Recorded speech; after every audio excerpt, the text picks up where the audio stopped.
In this video, I'm gonna be showing you how to schedule your Facebook post on page.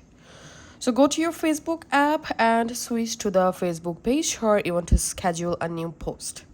Now tap on this new post option and go ahead and add your new post. You can add status, a photo or a video as a status. Okay, now tap on next at the top right corner. And under post settings here, tap on scheduling post and select schedule for later.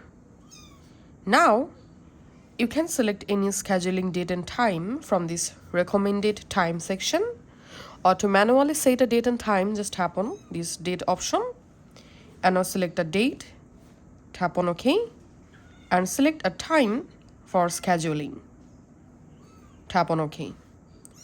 Once you added the date and time, tap on back and tap on schedule, and your post will be scheduled to your Facebook page. So that's how you can actually do it. Thanks for watching.